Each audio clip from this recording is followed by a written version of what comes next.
नमस्कार, good morning सभी को, वेरी गुड मॉर्निंग। उम्मीद करता हूं सभी अच्छे होंगे। आज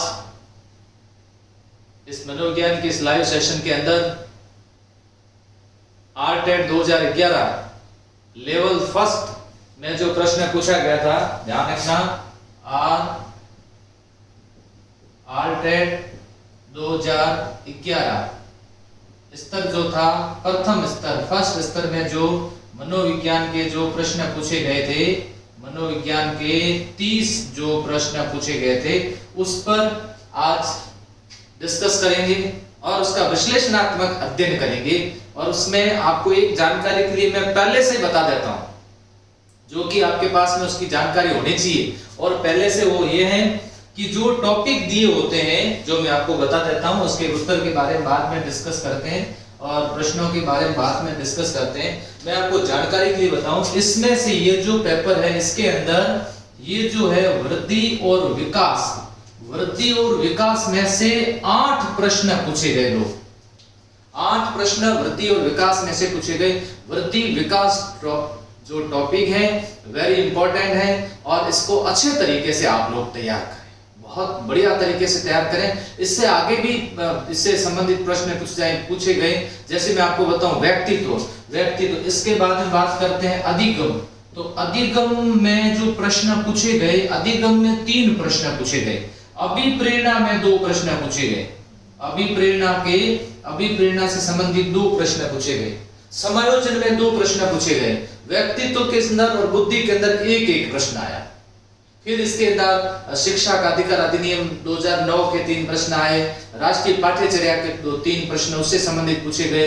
एक प्रश्न मूल्यांकन का था, 2 शिक्षण विधियों के प्रश्न पूछे गए थे और एक प्रश्न क्रियात्मक अनुसंधान से संबंधित प्रश्न पूछा जा चुका है इसके अंदर। तो इस तरह से इन प्रश्नों का समायोजन इसमें किया गया। अब मैं आपको 2-3 दिन के अंदर कंटिन्यू प्रत्येक दिन एक पेपर करवाऊंगा। अभी तक जितने भी पेपर हुए लेवल फर्स्ट, लेवल सेकंड के अंदर, वो सारे पेपर आपको करवाने से आपको यह अनुभव हो जाएगा कि अब हमें किस प्रकार की तैयारी करनी है।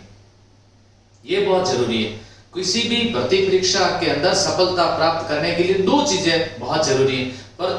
प्रथम ये है कि उसका पाठ्यक्रम क्या है, और दूसरी सबसे महत्वपूर्ण ये है कि अभी तक किस तरह के प्रश्न पूछे जा चुके हैं।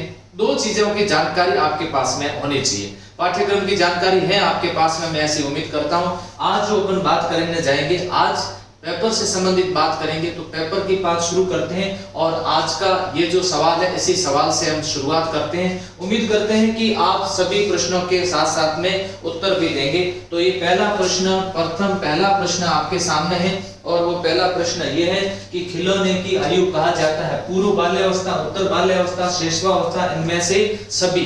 तो यहाँ ध्यान रहे, ये जो पूर्व बाल्यावस्था है, यहाँ आयु अगर आपको याद होना चाहिए, पूर्व बाल्यावस्था कितने से कितने तक है? 3 से लेकर के 6 तक। उत्तर बाल्यावस्था कब तक है? 6 से लेकर के 12 तक। शैशवावस्था कब है? 0 से लेकर 3 तक। यहाँ समझ में आ गया होगा, उत्तर बाल्यावस्था 6 से 12, उत्तर बाल्यावस्था या फिर इसे हम बाल्यावस्था भी कहते हैं।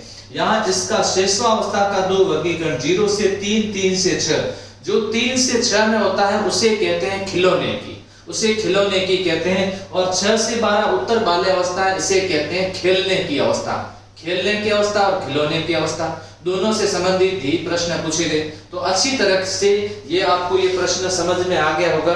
हालांकि आपको ये सरल लगेगा प्रश्न पत्र, लेकिन मैं ऐसी उम्मीद करता हूं कि सरल के साथ साथ अब देखिए इस तरह से प्रश्न पूछे जा रहे हैं। नेक्स्ट, अगला प्रश्न, निम्न में से समझना, निम्न में से कौन सी पूर्व बाल्यावस्था की विशेषता नहीं है? अब देखिए, पूर्व बाल्यावस्था की विशेषता नहीं है। पहले तो हमें यह समझना है कि प्रश्न किससे संबंधित पूछा जा रहा है।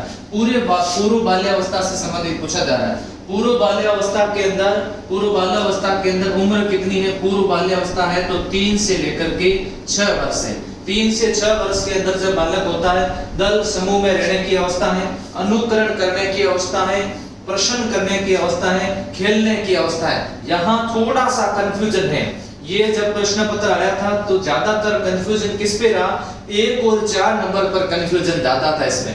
कईयों ने ये उत्तर दिया दल या समूह में रहने की अवस्था। उनको ये प्रश्न उत्तर देते समय उनके मन में ये विचार आया कि दल या समूह, दल किस समय बढ़ते हैं? बाल्य अवस्था में बढ़ते हैं, और ये पूर्व बाल्य अवस्था पूछी जा रही है। दूसरा कई ने उत्तर ये दिया खेलने की अवस्था। खेलने की अवस्था उत्तर बाल्य अवस्था है, उत्तर बाल्य अवस्था खेलने की अवस्था है, और पूर्व बाल्य अवस्था खिलौने की, जो इससे पहले 1 नंबर प्रश्न था। इस उत्तर को सही माना गया। इन दोनों में से ये उत्तर ज्यादा सही है, क्यों? खेलने की जो अवस्था है इस समय भी समूह बनते हैं, ऐसा नहीं कि समूह नहीं बनते।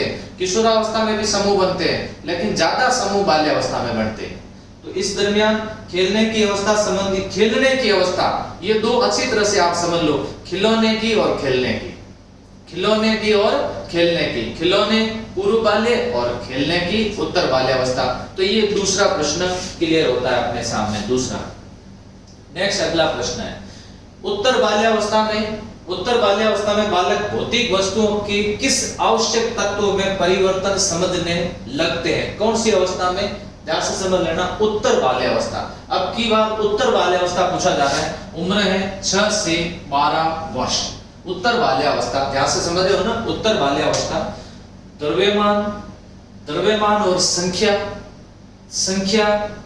द्रव्यमान, संख्या और क्षेत्र।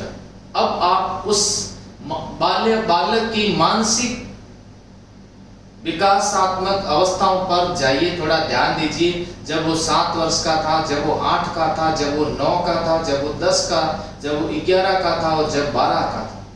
जब वो 12 वर्ष का हो जाता है तो समस्याओं का समाधान करने लग जाता है। 12 वर्ष का होता है। जब वो 11 वर्ष का होता है तब उसके अंदर तर्क, जिज्ञासा शक्ति आदि का विकास हो जाता है।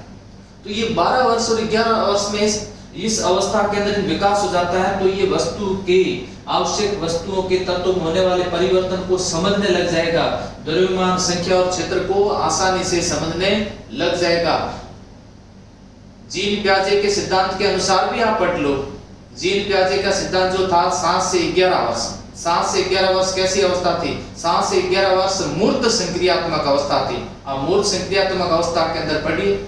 मूर्त संक्रियात्मक अवस्था क्या कहती है कि बालक के अंदर भार, ऊंचाई, द्रव्यमान, मुद्रा, इसी से संबंधित कॉन्सेप्ट विकसित होने लग जाते हैं। तो यहाँ पर कॉन्सेप्ट विकसित हो जाएंगे। तो यहाँ उत्तर सही क्या हो गया? द्रव्यमान, संख्या और क्षेत्र। द्रव्यमान, संख्या और क्षेत्र, ये सही हो गया। नेक्स्ट अगला प्रश्न क्या है? विकास का अर्थ है, यहां से समझना। इस बार मैंने क्या बताया था, पहले आपको बता दिया। सभी अभ्यर्थी जो भी मेरी बात सुन रहे हैं उन सबको कह रहा हूं, मैंने ये बात पहले स्पष्ट कर दी थी कि कितने प्रश्न पूछे गए? 8 प्रश्न पूछे गए। आप इस बार भी, आप सबको आगे सभी में पेपर में बता दूंगा, लेकिन इस बार भी आप सभी को कहना चाहता हूं, प्रथम यूनिट वृद्धि एवं विकास से संबंधित अच्छे तरीके से तैयार करो। मेरे द्वारा बहुत अच्छे वीडियो अपलोड किए गए हैं, आप उसको ज्यादा बार देखें। और भी अच्छे वीडियो हो, मेरे और भी साथी बहुत हैं जिन्होंने वीडियो अपलोड किए, जिसमें आपको सही जानकारी मिल रही है। आप उसको नोट कर लें और उसको जरूर सुनें। नेक्स्ट बात करते हैं, परिवर्तनों की उत्तरोत्तर श्रृंखला है। देखिए इस बार इस प्रश्न में भी खूब कंफ्यूजन था, इस प्रश्न में भी खूब कंफ्यूजन था और उसका भी उत्तर क्या दिया गया। आखिर विवाद हुआ इस प्रश्न के ऊपर, लेकिन देखते हैं क्या होता है उसका उत्तर। अभिप्रेरणा के फलस्वरूप होने वाले परिवर्तन, अभिप्रेरणा अनुभव के फलस्वरूप होने वाले परिवर्तन, परिपक्वता अनुभव के फलस्वरूप होने वाले परिवर्तन की श्रृंखला। यहाँ थोड़ा सा समझना, यहाँ कुछ अभ्यर्थी ने ये उत्तर दिया, कुछ अभ्यर्थी ये उत्तर देते आए, फिर इन दोनों पर थोड़ा सा विवाद की स्थिति रही। विवाद की स्थिति ये रही कि परिपक्वता से संबंधित जोड़ा गया वृद्धि से, परिपक्वता अनुभव के फलस्वरूप होने वाले परिवर्तन, परिपक्वता अनुभव से होने वाले परिवर्तन। यहाँ ध्यान रखना है, विकास, अभिप्रेरणा से विकास की गति बढ़ती है, अभिप्रेरणा। तो यहाँ प्रश्न किससे पूछा जा रहा है? प्रश्न कोई वृद्धि का नहीं पूछा जा रहा है, प्रश्न पूछा जा रहा है विकास का। विकास की गति बढ़ती है, तो यहाँ अभिप्रेरणा, अनुभव, और खास बात क्या? दूसरी बात अनुभव, अनुभव से विकास की गति बढ़ती है। विकास कोई छोटा कॉन्सेप्ट नहीं है, विकास बिग कॉन्सेप्ट है, व्यापक है। तो यहाँ ध्यान रहे कि यहाँ परिपक्वता से ज्यादा अभिप्रेरणा, अनुभव के फलस्वरूप होने वाले परिवर्तनों की उत्तरोत्तर श्रृंखला, इसको सही माना गया। जिसके पीछे जो तर्क है, जिसके पीछे जो लॉजिक है, वो भी बहुत अच्छे हैं, वो भी महत्वपूर्ण लॉजिक दिए गए। नेक्स्ट अगला प्रश्न, देखिए, विकास के संदर्भ में इनमें से कौन सा कथन सत्य नहीं है? ध्यान से समझ लेना, कौन सा कथन सत्य नहीं है? विकास की प्रत्येक अवस्था के अपने खतरे होते हैं। विकास उकसाने बढ़ावा देने से नहीं होता है। यहाँ देखिए क्या लिखा हुआ, नहीं होता है।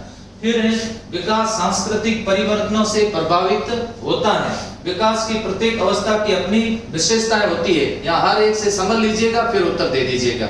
हालांकि उस समय थोड़ा कम रहता है। अगर आप जल्दी से इसका उत्तर देना चाहते हो तो आपका कॉन्सेप्ट क्लियर होना चाहिए, और अगर आपका कॉन्सेप्ट क्लियर है तो ज्यादा इतना चिंतन मनन करने की आवश्यकता नहीं है, वहां जल्दी से उत्तर देना है। विकास की प्रत्येक अवस्था की अपनी विशेषता होती है, शारीरिक, मानसिक, संवेगात्मक, समझ में आ गया होगा।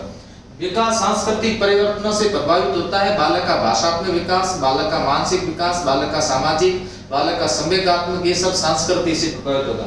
विकास उकसाने बढ़ावा देने से नहीं होता है। विकास को उकसावा दोगे, विकास को अभिप्रेरित करोगे तो विकास तो होगा, उसमें मोटिवेट करोगे तो होगा। यहाँ लिखा हुआ नहीं होता, इसलिए क्या हो गया, सत्य नहीं। विकास की प्रत्येक अवस्था के अपने खतरे होते हैं। बिल्कुल, विकास में खतरे नियत है, लेकिन वृद्धि में कोई खतरे नियत नहीं है। यहाँ कंफ्यूजन कितना था, देखो, उकसावा बढ़ावा देने से नहीं होता है, जबकि उकसावा और बढ़ावा देने से होता है। यहाँ थोड़ा सा समझना चाहिए था, इसलिए इसका उत्तर ये सही। नेक्स्ट, निम्न में से कौन सा विकासात्मक कार्य उत्तर बाल्यावस्था के उपयुक्त नहीं है? दीजिए। अब वापस प्रश्न आ गया उत्तर बाल्यावस्था से संबंधित, और उत्तर बाल्यावस्था की उम्र कौन सी है? उत्तर बाल्यावस्था फिर वापस मैं बता रहा हूं, 6 से 12 वर्ष। 6 से 12 वर्ष अच्छी तरह से आप याद कर लीजिए। सामान्य खेलों के लिए आवश्यक शारीरिक कुशलता है सीखना, पुरुषोचित या स्त्रियोचित सामाजिक भूमिकाओं को प्राप्त करना, व्यक्तिगत आत्मनिर्भरता प्राप्त करना, अपने हम उम्र बालकों के साथ रहना सीखना। 6 से 12 वर्ष रहना सीखना, कोई दिक्कत नहीं। व्यक्तिगत आत्मनिर्भरता प्राप्त करना, प्रत्येक बालक अपना अपना स्वयं का कार्य करें। पुरुषोचित या स्त्रियोचित सामाजिक भूमिकाओं को प्राप्त करना नहीं। अभी 6 से 12 वर्ष। लिंग भेद कब कितने वर्ष का होता तब समझने लग जाता? बताओ, उत्तर दो कमेंट बॉक्स के अंदर बताओ। ये शायद मेरे द्वारा किसी वीडियो के अंदर बात बताई हुई है, कितने वर्ष का होता है जब लिंग भेद जानना लग जाता है? कितने वर्ष का होता है? उत्तर आ रहे हैं 10 वर्ष का होता है तब। तो सामान्य खेलों के लिए आवश्यक शारीरिक कुशलताएं सीखना, यहाँ इसका सही उत्तर, बिल्कुल कोई विवाद नहीं, सीधा उत्तर था पुरुषोचित या स्त्रियोचित सामाजिक भूमिकाओं को प्राप्त करना। नेक्स्ट, अगला प्रश्न, सामान्य परिपक्व से पहले प्रशिक्षित करना। परिपक्वता से पहले, परिपक्वता एक स्वाभाविक प्रक्रिया है, उससे पहले उसको अगर परिपक्वता से पहले प्रशिक्षित किया जाए तो क्या फर्क हो सकता है? सामान्य कौशलों के निष्पादन के संदर्भ में बहुत लाभकारी होता है। कौशल, स्किल, निष्पादन, उपलब्धि, ध्यान रखना, कुल मिलाकर हानिकारक होता है। दीर्घकालिक दृष्टि से लाभकारी होता है। लाभकारी हो या हानिकारक इस पर निर्भर करता है कि प्रशिक्षण में किस प्रकार की विधि का प्रयोग किया गया। यहाँ ये ध्यान रखना जरूरी है कि कौन सी विधि का प्रयोग किया गया, किस प्रकार के मेथड का प्रयोग किया गया। प्रशिक्षित उसको पूर्व में किया जाता है, लेकिन तरीका क्या अपनाया गया, तरीका क्या अपनाया गया। ऐसा एथलेटिक्स वगैरह होते हैं, उनके साथ में इस प्रकार की डोज दी जाती है, उनको कुछ दवाई दे दी जाती है जिससे उनको शारीरिक रूप से नुकसान हो सकता है। यहाँ कौन सा तरीका अपनाया गया वो तय करेगा कि लाभकारक है या हानिकारक है। नेक्स्ट, अगला प्रश्न, 5 वर्ष का राजू अपनी खिड़की के बाद तूफान को देखता है, बिजली चमकती और कड़कने की आवाज आती है। राजू शोर सुनकर उछलता और बार बार ये घटना होती है। फिर कुछ देर शांति के बाद बिजली कड़कती है। राजू बिजली की गर्जना सुनकर उछलता है। राजू का उछलना सीखने के सिद्धांत का उदाहरण है। सीखना किसका उदाहरण है? यह सीखना उसी का उदाहरण है जिसके उदाहरण से डुगडुगी बजने से बंदरियां नाचती हैं। ये उसी का उदाहरण है जब एक सामान्य रस्सी से हाथी को बांधा जा सकता है। ये उसी का उदाहरण है जब एक व्यक्ति किसी दुकान पर जाने पर सामान खरीदने से पहले अपना जो हाथ है वो पर्स पर रखता है। ये उसी का उदाहरण है, ये उसी का उदाहरण है कि शर्मा जी जब अपने घर में प्रवेश करते हैं तो चाबी हमेशा फ्रीज पर रखते हैं, लेकिन फ्रीज इस बार वहां से हटा दिया गया, फिर भी शर्मा जी जो है वो उसी कमरे के अंदर चले जाते हैं। ये उसी का उदाहरण है, ये उसी का उदाहरण है कि घंटी बजने से लार आ जाती है। भोजन से लार तो आती है, लेकिन घंटी बजने से लार आ जाती है। वो अनुबंधन पहुंचता है, शास्त्रीय अनुबंधन है। और शास्त्रीय अनुबंधन के जनक कौन है? पावलोव। क्रिया प्रसूत अनुबंधन किसका है? स्किनर का है। प्रयत्न भूल का सिद्धांत किसका है? थॉर्नडाइक का है। तो यहाँ अच्छे तरीके से अब देखना, ये तो 2011 की बात चल रही है और मैं आपको 2011 से जितने भी है सब स्टेप से लेके चलता रहूंगा और उस स्टेप में आप खुद कहोगे कि हाँ, हमें बहुत बड़ा परिवर्तन देखने को मिला और आपकी जो ये बातें हमारे को सर सीखने को मिली। और उसके बाद में साथ साथ में अपन टॉपिक भी करते रहेंगे। यहाँ सही उत्तर ये होगा। नेक्स्ट अगला प्रश्न, सकारात्मक दंड का निम्न से कौन सा उदाहरण है? सकारात्मक दंड के दो प्रकार, सकारात्मक और दूसरा कौन सा? नकारात्मक। यहाँ मित्रों के द्वारा उपहास करना, देखिए दंड भी सकारात्मक, मित्रों के द्वारा समय बर्बाद करना, मीन में निकालना बंद करना, मीन में निकालना क्या करना? बंद करना। और दूसरा इनमें से सभी। तो यहाँ देखना मीन में निकालना, यहाँ निकालना नहीं, क्या है? बंद करना। ऑप्शन गलत हो जाएगा। मित्रों के साथ समय बर्बाद करना नहीं, मित्रों के द्वारा उपहास करना, हंसी मजाक करना, हंसी मजाक करना, उसका उपहास बना देना। परीक्षा में पास नहीं होंगे, सफलता प्राप्त नहीं करोगे तो पास लोग बना देंगे। ऐसी स्थिति में वो भी एक तरह का दंड महसूस करोगे आप, और वो दंड कैसा होगा? सकारात्मक होगा। यहाँ थोड़ा सा समझना होगा। नेक्स्ट अगला प्रश्न, निम्न में से कौन सा कथन अभिप्रेरणा एक प्रक्रिया के संदर्भ में उपयुक्त नहीं है? अभिप्रेरणा एक प्रक्रिया के संदर्भ में उपयुक्त नहीं है। कौन सा नहीं है उसको आप अच्छी तरह से समझ लीजिए। यह व्यक्ति को लक्ष्य की ओर ले जाता है। कौन? वो कौन? अभिप्रेरणा लक्ष्य को ले जाता है। यह व्यक्ति की शारीरिक आवश्यकताओं की संतुष्टि करता है, शारीरिक आवश्यकता संतुष्टि करता है। यह मनोवैज्ञानिक आकांक्षाओं को प्राप्त करने में सहायता करता है। यह व्यक्ति को अप्रिय स्थितियों के हुए जो इसको समझ नहीं पाए। यहाँ थोड़ा सा मैं आपका ध्यान आकर्षित करना चाहूंगा। आप इंग्लिश में ठीक ठाक होशियार है, ज्यादा होशियार है, बहुत अच्छी बात है, मैं मानता हूँ। और है कई अभ्यर्थी बहुत होशियार है, आप में से कई अभ्यर्थी हैं जिनके मैं कमेंट देखता रहता हूँ, इंग्लिश के अंदर पूछते रहते हैं, बहुत अच्छी बात है। जैसे सुखी के कमेंट आते हैं, इंग्लिश के अंदर पूछते हैं, और भी अभ्यर्थी हैं। मैं आपको ये कहना चाहता हूँ कि अगर आप सामान्य भी इंग्लिश आती है तो आप मनोविज्ञान के सवाल हल करते समय इंग्लिश पर थोड़ा ध्यान जरूर देना। यहाँ अगर किसी ने दिया होता, इतना सरल उत्तर दे सकते थे।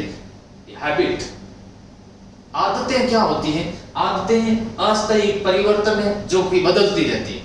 अस्थायी परिवर्तन है जो कि क्या होती रहती है? बदलती रहती है। आदतों में परिवर्तन होता रहता है। यहाँ अभ्यस्तता इसका उत्तर सही था, अभ्यस्तता इसका उत्तर सही था। देखिए बहुत अच्छी तरह से इस बात को समझ लेना। मुझे तो थोड़ा ये मनोविज्ञान सरल लगता है। क्यों सरल लगता है? कि काफी लंबे समय से पढ़ा हुआ है, मुझे बहुत आसान लगता है। लेकिन ये आपको आसान नहीं लगेगा। कई बार बच्चे कहते हैं कि सर आप इस बात को सामान्य ले लेते हो, आपको तो आसान लगता है, हमारे को नहीं लगता। मैं मानता हूँ बात सही है आपकी, लेकिन प्रयास करो, ऐसा कुछ भी नहीं। नेक्स्ट अगला प्रश्न, विद्यार्थियों की अभिवृत्तियों में परिवर्तन के लिए निम्न में से किस विधि का प्रयोग अध्यापकों को नहीं करना चाहिए? अब अध्यापक को क्या नहीं करना चाहिए? ये ऐसे प्रश्न समझ आधारित होते हैं। ऐसे प्रश्न के लिए किसी भी गाइड का सहारा नहीं लिया जा सकता। यहाँ समझ, अंडरस्टैंडिंग कितनी अच्छी है आपके पास में। दबाव से किसी बात या विचार के लिए राजी करना, देख लो ऐसा किया जा सकता है क्या? किसी विचार को दोहराना अथवा दृढ़ता पूर्वक व्यवहार, किसी प्रशंसनीय व्यक्ति के द्वारा समर्थन स्वीकृति, संदेश के साथ साहचर्य स्थापित करना। सभी के अंदर ऐसा लग रहा है सकारात्मकता की बातें। यहाँ ऐसा लग रहा है कि दबाव से किसी बात या विचार के लिए क्या करना? राजी करना। यहाँ थोड़ी नकारात्मकता लग रही है। यहाँ बच्चे के ऊपर प्रेशर लग रहा है। वर्तमान की शिक्षा पद्धति बालक केंद्रित है, इसलिए बालक के ऊपर किसी प्रकार का दबाव, बालक के ऊपर कोई भी चीज थोपी नहीं जा सकती। यहाँ थोपना कुछ भी नहीं है, उसके ऊपर दबाव कोई भी नहीं देना है। इसीलिए यहाँ क्या कहा? अभिवृत्तियों में परिवर्तन के लिए इनमें से किस विधि? अभिवृत्ति मनोवृत्ति, ध्यान सुनना, अभिवृत्ति मनोवृत्ति, जिसे सामान्य भाषा में हम एटीट्यूड कह सकते हैं। कई बार ऐसे सामान्यतः आपने ऐसे बातें सुनी होगी, देखिए उसके अंदर कितना एटीट्यूड है। एटीट्यूड घमंड नहीं है, ध्यान रखना, एटीट्यूड घमंड नहीं है, वो उसकी मनोवृत्ति है, वो उसकी अभिवृत्ति हो सकती है। नेक्स्ट अगला प्रश्न, उपलब्धि अभिप्रेरक, मैक्लेलैंड ने क्या बात कही? इनमें से कौन सा कथन सही है? उपलब्धि अभिप्रेरक में कौन सा सही है? उपलब्धि अभिप्रेरक जीवित रहने के लिए आवश्यक है। यदि व्यक्तिगत क्षमताओं की संतुष्टि महत्वपूर्ण है तो उपलब्धि अभिप्रेरक को विकास प्रेरक कहा जाता है।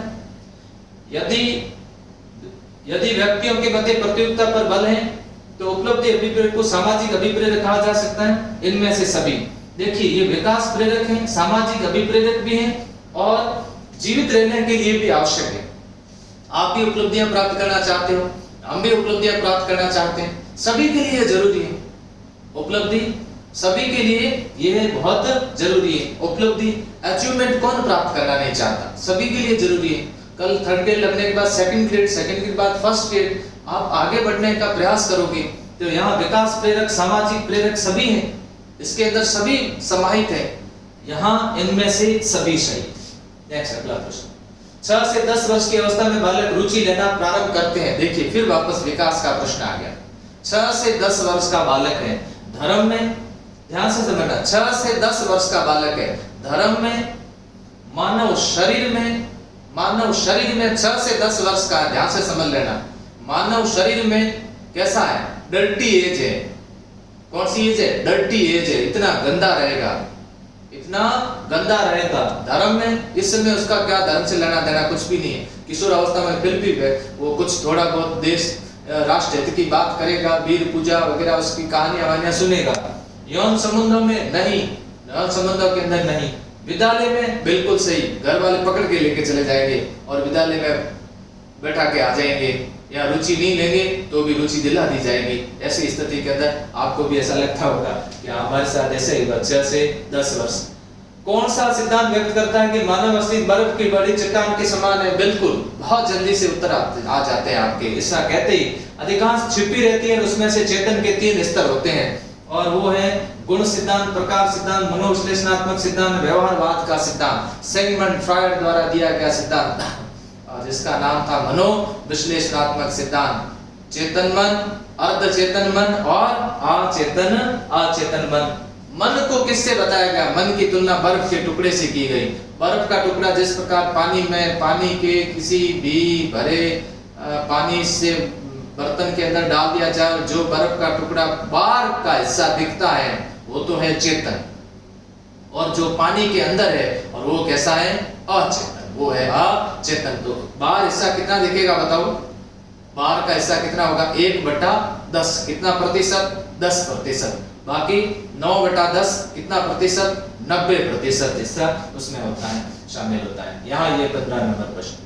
16 नंबर प्रश्न क्या कहता है? कुछ लोगों द्वारा कहना है कि जब बालकों को गुस्सा आता है तो खेलने के लिए चले जाते हैं, जब तक कि पहले से अच्छा महसूस नहीं करते। उनके व्यवहार में से कौन सा प्रतिरक्षा तंत्र प्रतिलक्षित होता है? किसका प्रश्न है? समायोजन का प्रश्न है, समायोजन का प्रश्न है। देखिए बालक ने क्या किया, थोड़ा सा रास्ता चेंज कर दिया, रास्ता बदल दिया। प्रक्षेपण करना का मतलब होता है प्रक्षेपण यानी फेंकना। प्रक्षेपण का मतलब होता है दोषारोपण करना। यहाँ किसी के ऊपर दोषारोपण हुआ है क्या? क्या है? बालक को जब गुस्सा आता तो खेलने चला जाता है, किसी के ऊपर दोषारोपण तो नहीं किया ना, फिर कोई बात नहीं। विस्थापन करना, विस्थापन करने का मतलब हाँ ये हो सकता है कि जो उसको जो गुस्सा आया है उस गुस्से को किस पे निकाल रहा है? खेल पर निकाल रहा है, खेल पर निकाल रहा है, ये विस्थापन है। विस्थापन में थोड़ा सा जो संवेग है वो किसी और पर विस्थापित करना, ध्यान समझना। विस्थापन में क्या करना? किसी और पर विस्थापित करना, किसी और पर विस्थापित करना। बॉस से झगड़ा होने पर ऑफिस में घर आकर पत्नी से झगड़ा करना, पत्नी द्वारा बर्तन तोड़ना, विद्यालय के अंदर पिटाई करने पर घर आकर के छोटे भाई की पिटाई करना, विस्थापन है और समायोजन करना पड़ता है। फिर है प्रतिक्रिया निर्माण करना। प्रतिक्रिया का क्या करना? निर्माण करना। ये भी एक दिखावा है, ये भी एक क्या है? दिखावा। सौतेली मां द्वारा सौतेली जो पुत्री होती है उसके प्रति स्नेह करने का दिखावा करना। स्नेह करने का क्या करना? दिखावा। उदात्तीकरण, उन्नयन, नव सृजित। उदात्तीकरण, उन्नयन। तुलसीदास जी का ऐसे बड़ा उदाहरण क्या हो सकता है? उन्नयन किस भक्ति के अंदर चले जाते हैं। तो यहाँ जो परिवर्तन हो रहा है वो परिवर्तन कैसा है? विस्थापन। ये समायोजन संबंधित प्रश्न था। नेक्स्ट अगला, समायोजन से तात्पर्य स्वयं की विभिन्न परिस्थितियों में अनुकूलन करना है ताकि संतुष्ट किया जा सके। ये दूसरा समायोजन का प्रश्न आ सका।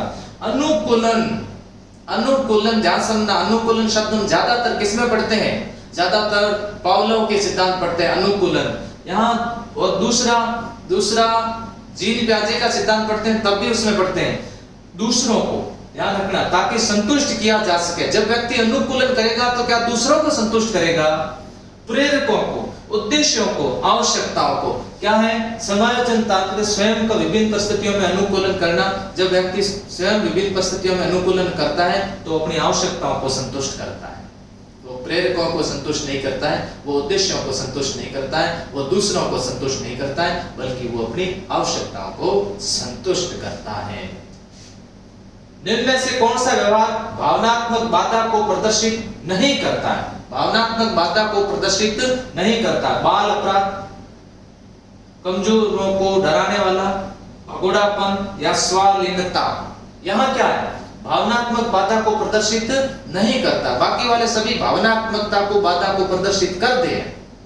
बाल अपराध है, कर रहा, देखिए, कमजोर को डरा रहा है, ये भी उसमें है, शामिल है। भगोड़ापन है, ये भी उसके अंदर शामिल है। स्वालीनता, यहाँ स्वालीनता समझ में नहीं आया, इसलिए किसी ने बाल अपराध उत्तर दे दिया। स्वालीनता का मतलब क्या होता? आत्म केंद्रितता।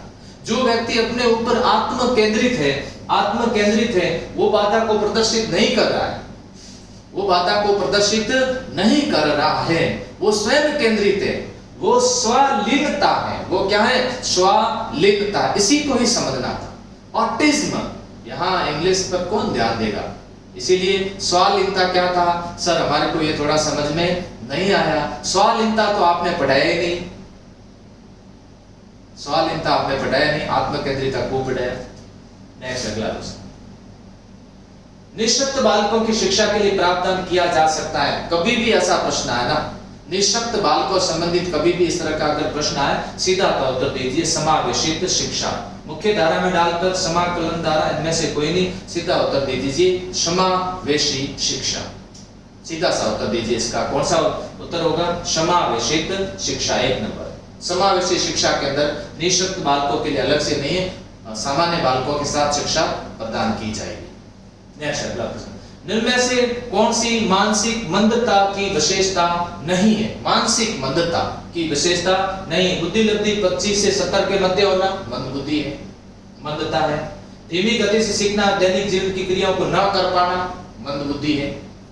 वातावरण के साथ अनुकूलन में कठिनाई होना बिल्कुल मंद बुद्धि है। अंतर व्यक्ति संबंधों का कमजोर होना, ये कोई जरूरी नहीं है। अंतर व्यक्ति संबंधों का कथन कमजोर होना ये कोई आवश्यक नहीं। अंतर्मुखी व्यक्ति होते हैं, उनके अंतर्मुखी या अंतर व्यक्ति या अंतरा व्यक्ति जो संबंध होते हैं वो कमजोर होते हैं, ये कोई जरूरी नहीं है। ये मंदबुद्धि लोग ही हो, वैसा कोई आवश्यक नहीं है।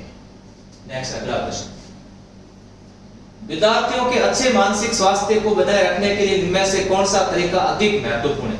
अच्छा मानसिक स्वास्थ्य के लिए, बेटर मेंटल हेल्थ के लिए सहशैक्षिक क्रियाओं का प्रावधान किया जाए, अभिव्यक्ति की स्वतंत्रता दी जाए, रुचियों की भिन्नता, अध्यापकों की भूमिका, विद्यालय वातावरण, ये सबसे महत्वपूर्ण है। देखिए, इसीलिए भावी अध्यापक और अध्यापिकाओं आपको कहना चाहता हूँ, एक बच्चे विद्यार्थी के अच्छे मानसिक स्वास्थ्य को बनाए रखने के लिए से कौन सा तरीका अधिक महत्वपूर्ण है? अध्यापक की भूमिका और विद्यालय वातावरण सबसे महत्वपूर्ण है मानसिक स्वास्थ्य के लिए। अगर घर का वातावरण भी अच्छा नहीं होता है तो उनकी भी ये दिक्कत रहती है। घर के घर का मुखिया और घर का वातावरण भी स्वस्थ होना चाहिए। किसके लिए? मानसिक स्वास्थ्य के लिए, बहुत जरूरी मानसिक स्वास्थ्य के लिए। नेक्स्ट, अगला प्रश्न। कमजोर वर्ग के बालक से क्या तात्पर्य है? ये कौन सा प्रश्न है? ये विशिष्ट प्रकार के बालकों से संबंधित प्रश्न पूछा जा रहा है। विशिष्ट प्रकार के बालकों संबंधित, ऐसे अभिभावकों के बालक से जिनकी वार्षिक आय कम है, ऐसे अभिभावक के बालकों से जो वंचित वर्ग में आते हैं, ऐसे अभिभावक के बालक से जो गरीबी रेखा से नीचे सीमा में आते हैं, ऐसे अभिभावक बालकों से जो सरकार द्वारा निर्धारित न्यूनतम सीमा की वार्षिक आय की सीमा से नीचे के वर्ग में आते हैं। तो इसका सही उत्तर क्या होगा? 4 नंबर इसका। सरकार द्वारा निर्धारित सीमा से नीचे आना वो फिर कमजोर वर्ग के बालक से तात्पर्य है। अगला प्रश्न। शिक्षा का अधिकार अधिनियम 2009 में निर्दिष्ट किया गया है कि कक्षा 1 से कक्षा 5 तक यदि प्रवेश दिए गए विद्यार्थियों की संख्या 200 से अधिक है तो विद्यार्थी अधिक और अध्यापक आवश्यक अनुपात होगा 1:30, 1:40, 1:45 या 1:50। क्या होगा बताओ? 1 से 5 तक है, 1 से 5 तक है तो इसका अनुपात होगा 1:1 क्या होगा? 1:40 होगा, 1:40। देखिए ये प्रश्न मैं आपको बताऊं, आगे के पेपर में भी आप देखते रहना किस तरह से प्रश्न पूछे जा रहे हैं, किस तरह से प्रश्न पूछे जा रहे हैं। क्रियात्मक अनुसंधान के संबंधित प्रश्न आ चुका है। क्रियात्मक अनुसंधान के संबंध में निम्न में से कौन सा कथन सही नहीं है? क्रियात्मक अनुसंधान का यह अध्यापकों शिक्षा व्यवसाय जुड़े लोगों के द्वारा किया जाता है। ध्यान से समझ लेना, यह किसी विशेष समस्या के समाधान के लिए किया जाता है। व्यापक स्तर पर निर्णय लेने के लिए सूचना संकलन का कार्य इसमें किया जाता है। स्थानीय स्तर पर रोजमर्रा समस्या के समाधान के लिए क्रियात्मक अनुसंधान किया जाता है। अच्छी तरह से इसको पढ़ लो, फिर इसका उत्तर दो। आसानी से उत्तर दिया जा सकता है, ऐसा कुछ नहीं है।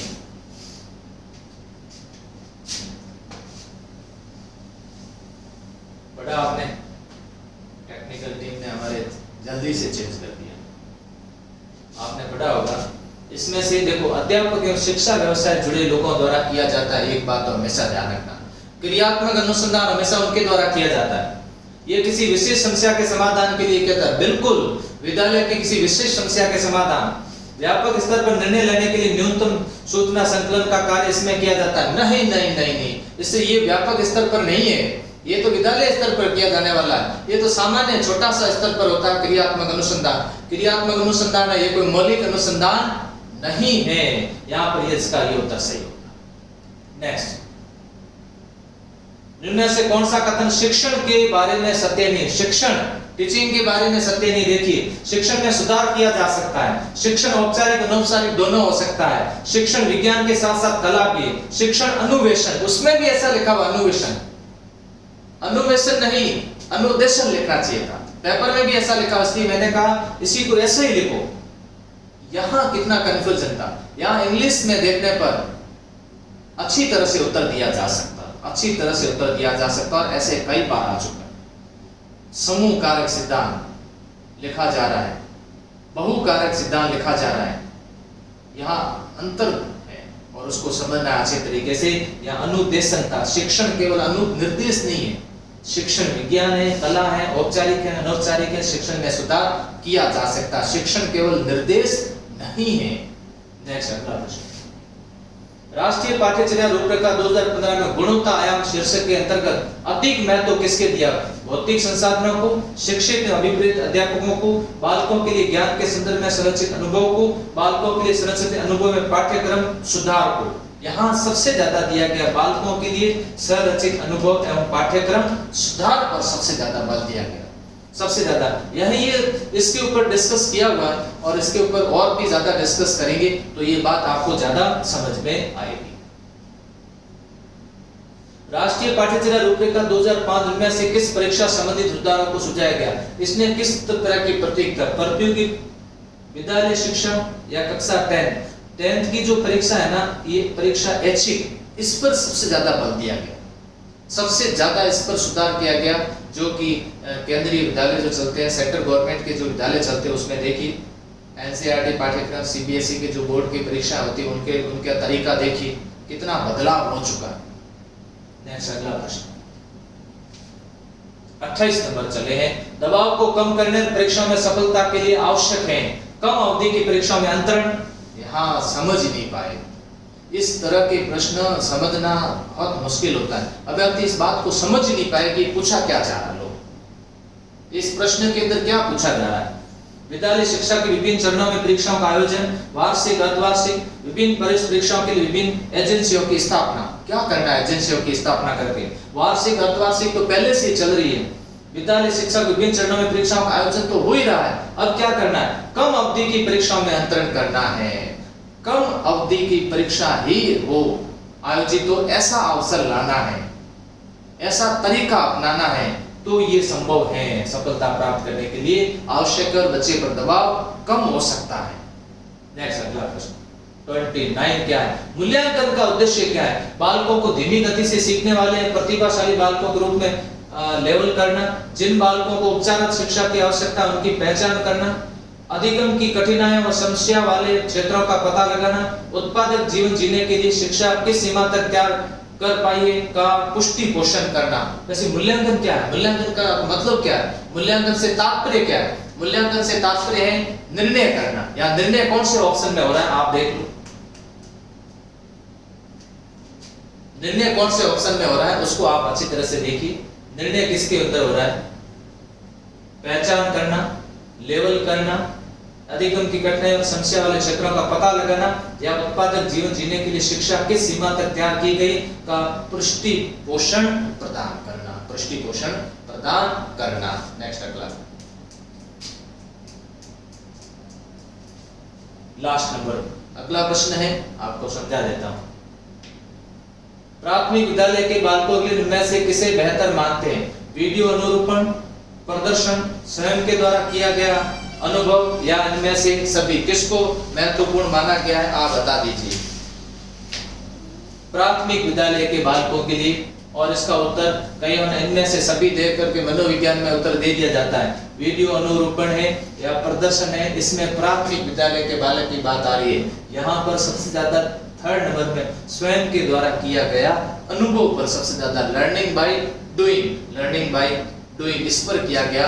तो मैं आपको बताना चाहता हूं कि पेपर जो भी पुराने हुए उसको मैं आपको इस तरह से व्याख्या करके समझाने की कोशिश कर रहा हूं। आप लोग भी इसके साथ साथ समझते रहिए और वृद्धि विकास टॉपिक पर विशेष रूप से ध्यान दीजिएगा। और साथ साथ जितने पेपर होते रहेंगे इन सबकी अगर मैं व्याख्या कर दूंगा तो आप उम्मीद करिएगा कि हर पेपर में उसकी व्याख्या करेंगे तो मनोविज्ञान के अधिक क्षेत्र से संबंधित जो प्रश्न है उसको क्लियर करते रहेंगे और आपको ये बात समझ में आती रहेगी।